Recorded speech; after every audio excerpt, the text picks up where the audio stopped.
Mga langga, we have to read our life and thus we have to see things that are not good and also the good things that God shows us. That God's plans in us. Hi, Langga. This is Jared. And this is Apple. Welcome to the Langga Speaks podcast. Join our beloved conversations About God's love and joy. Hello everyone, welcome to the Langga Speaks podcast. This is me, Jerry. Hello, mic test 1 2 3 1 2 3.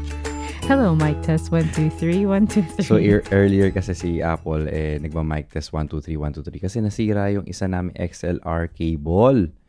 Oo, kaya mukhang kailangan kong bumili ng bagong XLR cable. Ipagdasal niyo nawa kami. Na maging smooth transaction itong pagbili natin. Yung smooth transaction po na tinutukoy ni Mr. Ano Defante, hindi po yun sa pagbayad dun sa website. Yung smooth transaction is to convince me kung pwedeng maisabay. Pasabay. Pasabay. Yes. Pinapasa niya yung approval sa akin para makapasabay din siya. Recently, mga langga, alam niyo naman Pasko na. Recently talaga. I mean, this coming week kasi may mga Christmas party kaming pupuntahan, especially sa feast. Meron kaming yung pabunutan. Draw names. Tapos nag-drawnames.com tayo. So feeling ko, ako yung nabunot mo. Ayaw mo lang sabihin kung sino yung nabunot mo eh. Porket nagtatanong lang ako kung bakit doon siya ko, mga espresso machine. Oh, by the way, speaking of coffee, mga langga, if you could also check out Brother Jerick's latest reel. You know, he worked on it for 3 days with our brother-in-law, Mac Cortel, who's also an amazing, talented graphic video designer. Please do check out his latest reel with Earthworks Audio. Kasi pag nanalo siya doon, at least mababawasan yung isa sa mga pinapa-approve niya sa akin na bibilhin. Hindi Talaga? Hindi kasi pinadalan tayo ng mic ng ating mga taga-Earthworks Audio. Nanalo po tayo ng mic sa kanila from a raffle. And that's what I'm using right now. Yun yung gamit niya ngayon. So, I joined the contest again. So, sana naman mapansin ng Earthworks, di ba? Hanggang ngayon, di ba nila nakikita yung pinost natin eh. Yung deadline nun, hanggang kahapon. Today na lang, ang deadline. 11? 10. 10. 10, oo. So, kasi sobrang dami siguro ng mga ano. Pero hindi ko alam. Bala na. Pero I had fun doing it. You know, it was a good Ang galing experience. din ni Mac, ha? Ang galing din ni Mac. Yes. And also, I want to shout out to our friends from the United States of America. Wow. Sila Hailey, Buhay, for sending us coffee. Literal coffee. Pero if you wanna buy also us, meron tayong virtual coffee later. Isa-shoutout ni Apple yan sa buymecoffee.com/langga.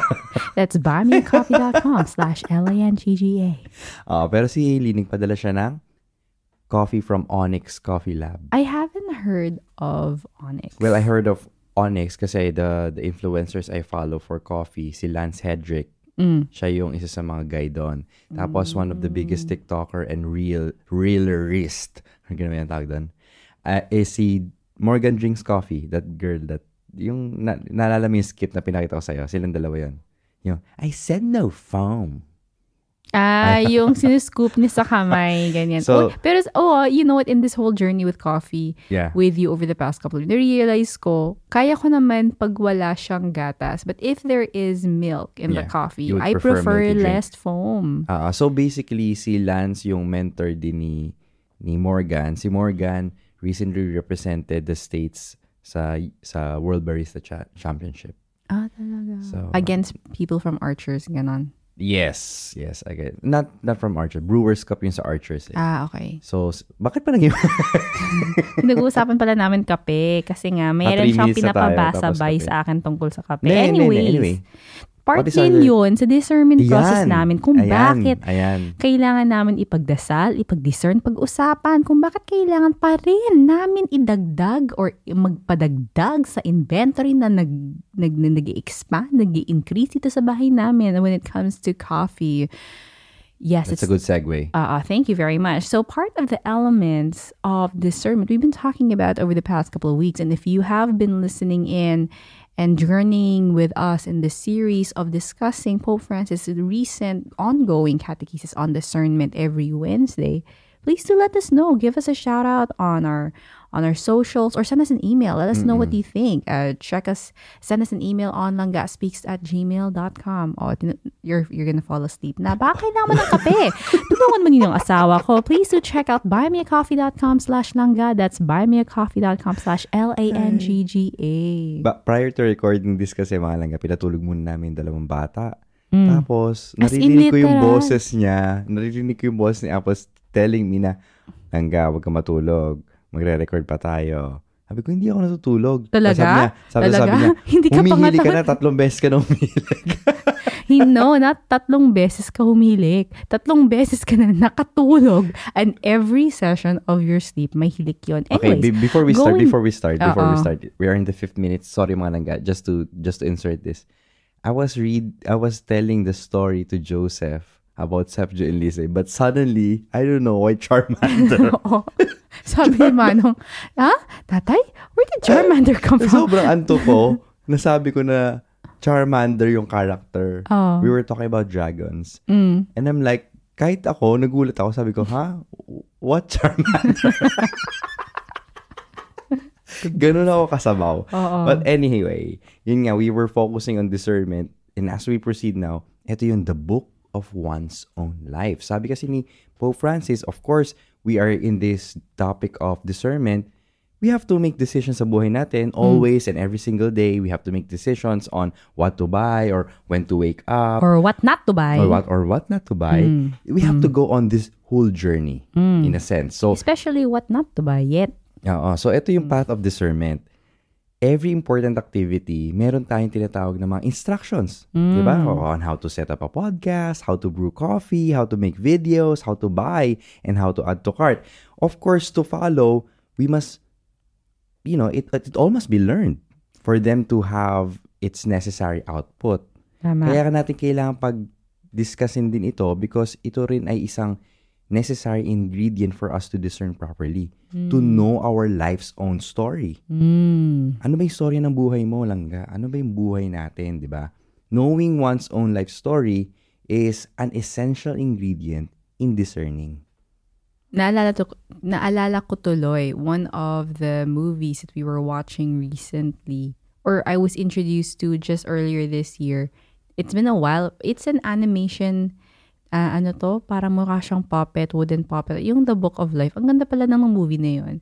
But yung the thought of how, yung the way how our life pans out, minsan kasi we forget to look back then kung ano yung mga nangyari sa atin. And sometimes it's not only in the major times when we realize how our life has taken its lefts and rights or yung back and fronts niya. But sometimes also in the the small moments na hindi natin napapansin. True. Overall, the overarching life, the overarching story of our life, it's an essential ingredient for discernment. And minsan kasi parang binabaliwala lang natin yung mga nangyari sa buhay natin. Yeah. But in fact, our life is the most precious book that we have been given.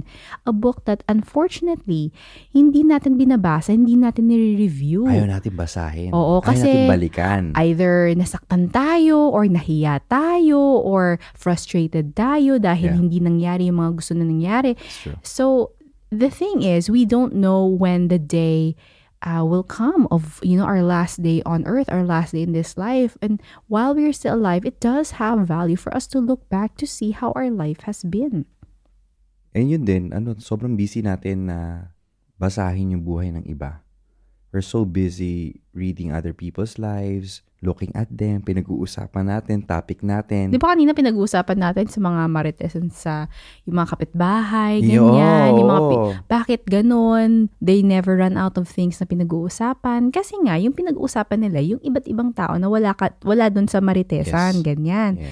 So, when we think about reading, yung the book of other people's lives, we find that one pointlessly seeks elsewhere. Kaya yung parang tipong, instead of looking inwards sa sarili mo to find out what really happened or the value of the decisions you made in your life, kung saan mo na lang hinahanap yung purpose ng buhay mo. Minsan, hinahanap nga natin sa libro ng ibang tao. Exactly. Diba? Bakit siya ganun? Siguro dapat gawin ko rin yun. Dapat bilhin ko rin yun. Dapat i-pursue ko rin yun. Dapat pumunta rin ako sa ganun lugar.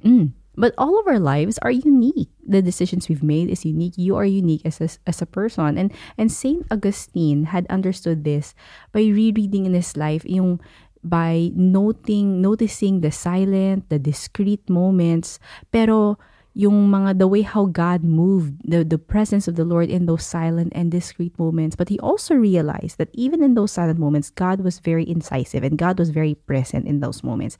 Sabi nga niya sa Confessions, in his book Confessions, you were within and I without.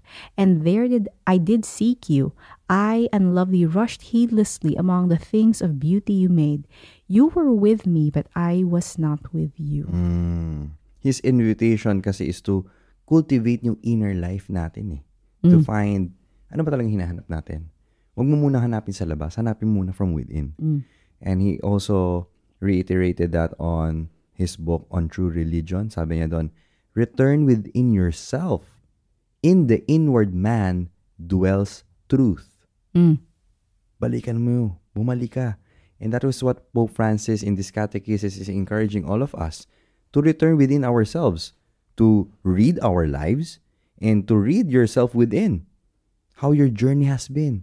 What a journey it has been. Dapat ganun habang iniisip mo yung pinagdaanan mo. I'm trying to think of this song from Anastasia. Hindi tuloy.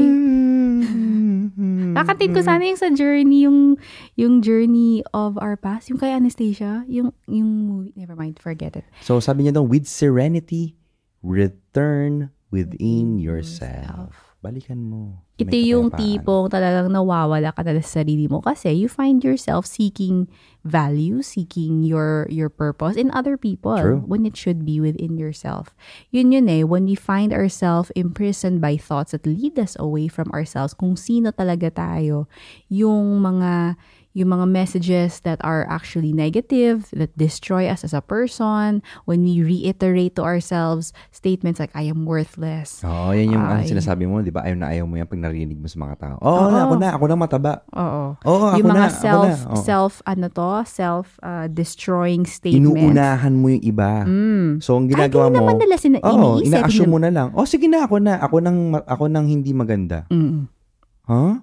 Bakit ganon? Bakit? And the thing is, subconsciously, by doing that, by attacking yourself first, it's a defense mechanism because you assume that people are already assuming the worst about you. And that's not also doing justice to the goodness of the people around you. It gets people down, especially when you say na, hindi ako swerte sa buhay . Everything goes wrong for me. Hindi pa ako nanalo sa Mazus. Nanalo na naman na 10 million kanina. Loto na naman tayo. Di ba yung, I will never achieve anything worthwhile. Hindi naman kasi ako katulad mo, bro . Hindi naman ako kasi katulad mo, sis . Hindi ko ma-achieve kung ano man yung pinapangarap ko. Hanggang pangarap na lang yun. And it gets you down. Pangarap ko ay alam mo, ayoko talaga to. bilhin ang espresso machine. Ako sobrang. Pero ang asawa ko. Char. Kukurutin ko talaga to . Kinukurot ko po siya mga reachable po siya. Oh my goodness. Using your toes pa . Alam mo yun, ayoko talaga yung isa sa mga yung when pessimism becomes your norm. Kaya nga sobrang positive mo nga sa pagbibili ng mga espresso machine. Tama na tayo sa pessimism na yan. Medyo nagagasgas na. Sobra na. Tama. Yun yung Ulit-ulit na . Kasi paulit-ulit din yung video na yan . Pessimism yan. So, paulit-ulit kasi yung video .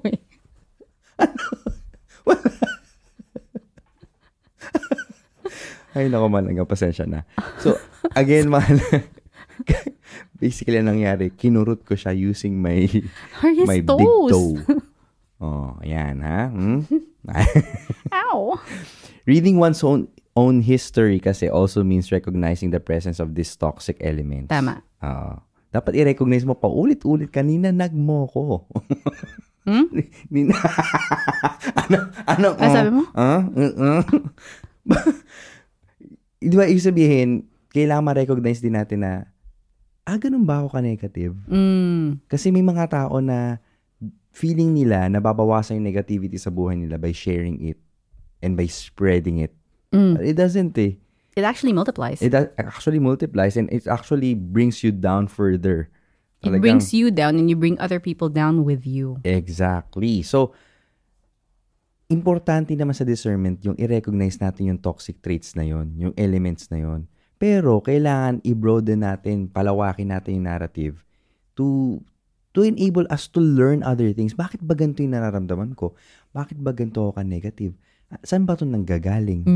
Why is it repetitive? Why is it habitual? So, and when we learn these things, sabi ni Pope Francis, making it richer, more respectful of complexity, mas magagrasp natin yung mga pagkilos ng Diyos sa buhay natin. We would learn how God acts in our life by doing so. And sabi nga din, may na-share nga siya na may isang tao nga doon na parang meron ng Nobel Peace Prize sa pagiging negative eh. Pero yung taong yung nakamit ng someone na, sige, sa bawat negative statement na sasabihin mo, kailangan umisip ka rin ng positive to compensate that. Ano ba yung something good sa buhay mo para pantayan yung negative na nangyari? And by doing so, day by day, bit by bit, ayun, naka-move forward yung taong yun. So maybe sa buhay mo, kailangan mo lang maisip na sa bawat masamang nangyayari sa buhay mo, what are the other things that is happening na maganda naman? Yung nagising ka sa umaga, yung may trabaho ka pa, yung may kapasidad ka para gumawa ng ibang bagay, yung capacity to be able to decide, to change your life, the direction of your life. Hindi naman natin i-expect na magbabago ang buhay in an instant but to be able to change that direction overnight is a gift in itself. Diba? So, mga langga, we have to read our life and thus, we have to see things that are not good and also the good things that God shows us. That God's plans in us. Tama. And this is the thing about discernment. It has a narrative approach. Pope Francis says that, it doesn't dwell on the precise action, but discernment allows us to insert these moments into a context. Yung pag may mga pumapasok na mga thoughts or yung when you review your life, it helps for us to be able to go through the discernment process because we're able to see and understand where did this thought come from, ano yung background nito, bakit ako ganito, and you'll be able to see the reason why certain repetitive cycles continue to take place sa buhay natin. And if you recognize those as toxic, like what Jeric mentioned earlier, you'll be able to find ways and ask for the grace to be able to stop that from taking place again. Yun yung from growing. Yun yung to be able to make the decision to change the direction of your life. Kumbaga, tanongin mo yung sarili mo, what am I feeling right now? Saan to nanggagaling? Where does it come from? Where does it lead me? What I am thinking right now, bakit kaya negative yung thinking ko? Ano kaya yung pinapabago nito sa akin sa sarili ko? Where does it lead me? When I have encountered it before, is it something new that comes to mind only now? Or nangyari na to in the past? Why is it more insistent than others? Medyo kasi minsan sa buhay natin, for sure na pagdaanan nyo na to, may paulit-ulit. Na bakit hindi maalis? Diba? Gusto ko talagang bilhin tong mic na to eh. So nung binili ko yung mic, nagkaroon ng contest. Nung nagkaroon ng contest, nagkaroon ng raffle na palanunan ko. True. Diba? I mean, we don't know. What is life trying to tell me with this? And for this mic, God has been telling me, let go, because I let go. The story of this mic kasi na ginagamit ko ngayon mga langga, gustong-gusto ko talaga siya. But the price point was out of this world and out of budget. And it would be irresponsible for me also to buy it. And then, during that time, sabi ko, no Lord, tanggalin mo na to. Hindi ko naman kailangan eh. I detach me from this desire. I want to honor you. I want to be a good steward. And then what happened was there was a contest. I joined, and there you go. I have this mic now. They sent it to me for free. So God was telling me right all along for me that the message was, I am with you. I am taking care of you, and I honor you how you honor me. You know. So basically, mga langga. For example, like that was an examine on the things that happened to me. For me, yun yung pag-discern ko eh. Ano yung nangyari na yun? Ano yung message nitong nangyaring ito for me? So, it was an encounter that maybe in other, sa buhay mo, sa buhay pananampalataya mo, baka maliit na bagay lang yan. Kaya hindi mo pinapansin. May nakita kang biyaya, may nakita kang pangyayari, hindi mo pinapansin. Maybe it's considered to be of little importance. But over time, it transmits peace, inner peace from within. They transmit the joy of living and suggest further good initiatives. And that is what discernment leads us into. Ano yung interconnections of the good things, no matter how small they are, how can it connect to the bigger picture of your purpose, of the questions that you have in your life right now? In this recounting, this reviewing, this discernment of the events of your life, whether it be the small or the minor ones, this is what leads to the importance of being able to stop and acknowledge. Ito kasi, importante talaga to because it's a task of gathering yung mga precious, yung mga hidden pearls that the Lord has scattered in the soil of our hearts. Yung mga moments na siguro kung hindi tayo aware that we can take the time to stop and to acknowledge, when we're able to see what is really going on inside, to return to ourselves at that particular moment, or maybe look back at that particular moment. Parang naalala ko tuloy si Mama Mary, 'di ba? Yung sinulat dun sa scripture where she pondered all of these things, and that's the reason why even when the bad things, what may seem to be the worst things, yung traumatizing points of her life, she was still able to find peace kasi she knew that all of those moments in the past, all of those hidden pearls of God moving and His presence in her life, she was able to use those to be able to gather up the strength to face whatever life was going to bring to her. And that's the thing kasi, when good things happen, a lot of times kasi, goodness is hidden, right? Or if not always, because goodness is modest and it hides itself. It's not that yung tipong that maybe sometimes kasi that's why we feel that the world is such a bad place to be in kasi wala na tayo nakikitang mabuti. We look at the state of the world physically, the politics and everything that's going around. But the thing is, goodness is hidden. It is silent, which is the reason also why we also need extra perseverance to be able to excavate the goodness that is still continuing to take place in our life and in the lives of the people around us. Exactly. Yun yung importante, yung magkaroon ka ng panahon, ng time for yourself to really just stop. Just pause. And that's what journaling is for me. It helps me recalibrate. It helps me identify where I am. It helps me review my life like a book. Literally a book kasi in journal. Yun na talaga yung mga pinagdaanan ko eh. And getting used to reread our own life educates the outlook on how we see it. It sharpens it. Yung pag binasa ko yung mga journal ko 3 years back, iba na eh. Iba na yung the way I write, the way I speak, see things from within, the way I see myself. If you look at my journal, maybe 9 years ago, when I was still starting here, I was so ang tawag dito, baba na self-esteem ko eh. I was also always looking at others. I hope that I can be like that man. Ganun yung mga nakalagay. It's not about listening to God and His direction for me. So, when we do this, it enables us to note the small miracles also that our good God works in us every single day. You know, when we realize this, na meron palang other possible directions na pwedeng nating puntahan. And above all, it makes us free from the toxicity of the stereotyping that is happening all around the world. You know, there's not a proverb, but there's a saying that the man who does not know his own past is condemned to repeat it. I believe there's a translation, Tagalog, yung kung hindi ka marunong tumingin sa pinanggalingan, Di ka makakarating sa piroroonan. Yeah, exactly. So, but it's strange, right? You want to move forward, but if we do not know where we came from, what will happen is we will just keep going around in circles, whether it be yung mga toxic cycles, toxic behavior, or just keep going back until you're able to break free from it. And the person who walks in circles, yung paulit-ulit na yung mga nangyayari, paulit-ulit na yung decision natin, paulit-ulit na ka na lang bumabalik dyan sa toxic ex mo, they're never able to move forward. There is no journey. Yung pag niisip mo yung aso who loves playing by chasing its own tail, just keeps going on, circle, circle, circle. Ganun yung mangyayari sa buhay natin if we do not look back of where where we've made mistakes rather, or the decisions that have brought us to make a good decision. Yeah, mga langga, hindi lang relationships ha. For example, financially as well. Di ba, ulit-ulit na nababaon ka sa utang. Sabi mo, hindi ka na mag-uutang. Tapos ngayon, nandun ka na naman sa cycle na yon.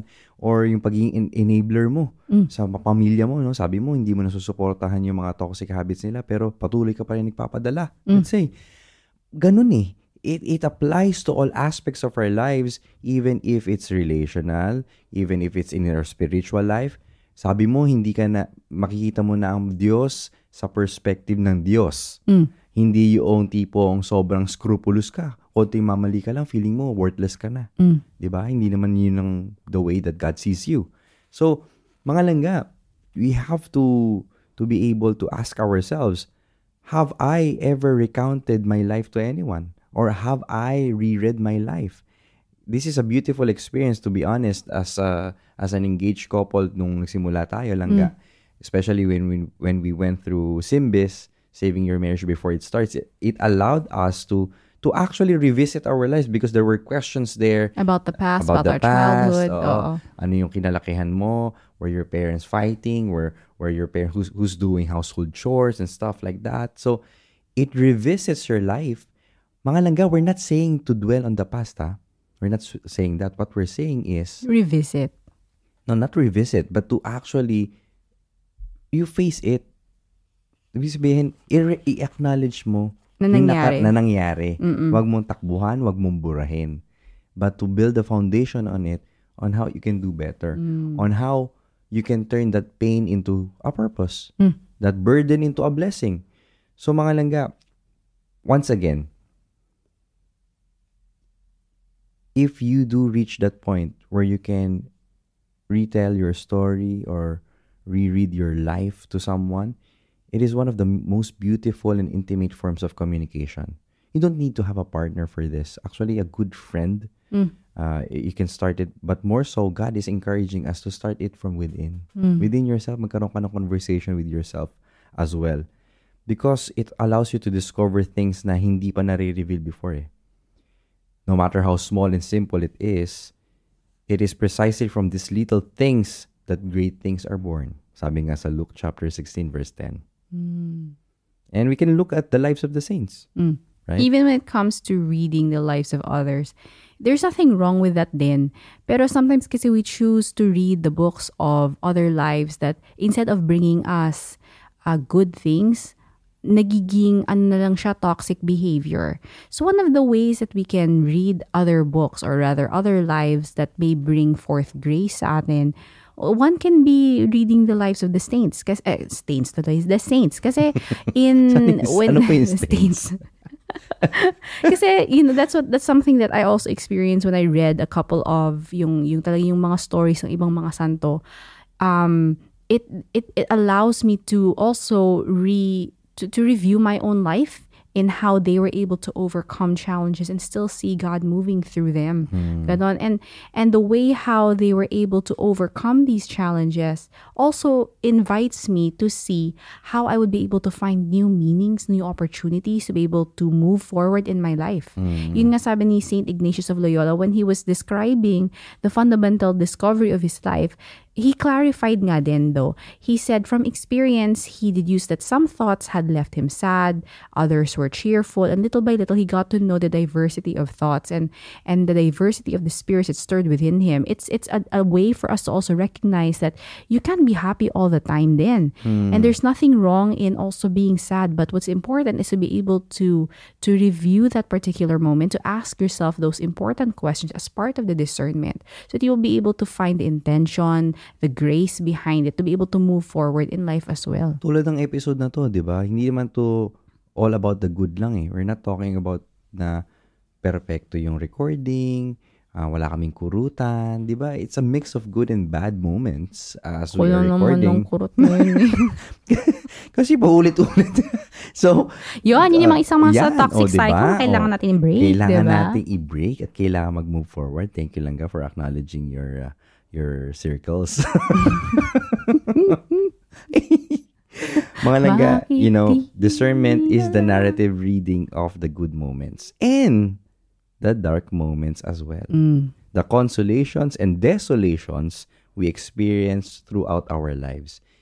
It's not a matter of just putting up in Instagram na all good. Life is not like that. As much as we want to put highlights on what is good lang, the bad parts are there to make life more, interesting. Let's say, more colorful.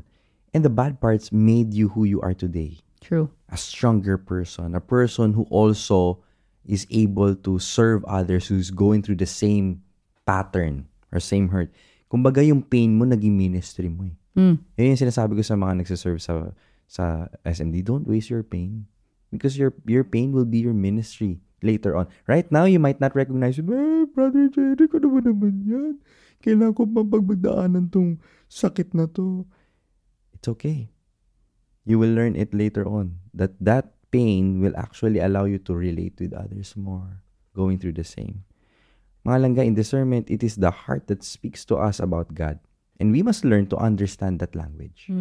There's a saying in Latin, there's a phrase in Latin called cor ad cor loquitur, which is heart speaks to heart. And when it comes to discernment, when it comes to prayer, that's what God invites us to do anyways, is for our heart to meet with His, to align with His, for us to be able to understand what it is exactly that God wants for our life. And at the end of the day, ito yung parang, di ba, part of sa pagiging Katoliko, it's something that they really encourage for us to do, is to have an examine at the end of every day, for us to think about kung ano nangyari sa puso natin, sa mga actions na ginawa natin, ano yung intention, ano yung mga stirrings of your heart at that particular moment. It's not more of nitpicking the things that I could have done better, or the things that went wrong, or the things that or my sins, or the sins, or the things that other people have hurt me. No, it's a chance for us to be able to see how our heart had moved us today, how we had chosen to be with God, acknowledge His presence in those moments, or we had chosen to not acknowledge His presence, and taking those lessons to be able to review, to be able to revisit that page in the book of your life that particular day. It will give you the opportunity to become better tomorrow, right? To be able to get closer to His heart tomorrow, to become more aware of His presence, of His Spirit moving through you, in you tomorrow. Ako ba? Kumbaga, sabi mo na matatanong mo, what happened within me?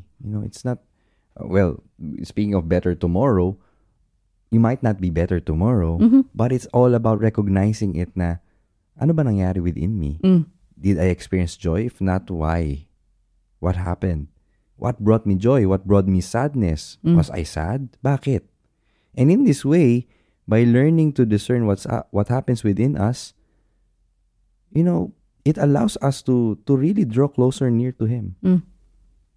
When we ran out of answers, we turn to Him to really sharpen the ears of our heart to know what He's really trying to tell us. I think that's it, mga naga. Yung as part of the lesson from today's episode, from this week's episode, it's ultimately the question that we keep asking again and again in this podcast is what is the langga telling you? Yeah. Right? It's a discernment question, diba? Tama yun eh. Ngayon ko lang na-realize what is the langga speaking to you today is always an invitation to really understand that language on what God is speaking to you right now. So mga langga, I think we can end with that question. Yeah, and if you say that you have no one else to open up to, or you just want to be able to just release it, feel free to send us an email. We would love to be able to journey with you at that particular moment and to reassure you that no matter what happens, that you are not alone, that God's Spirit is still with you. So mga langga, what is the langga speaking to you today? We leave you that question. This is me, Jeric. And this is Apple. Always reminding you na palangga ka sa Diyos.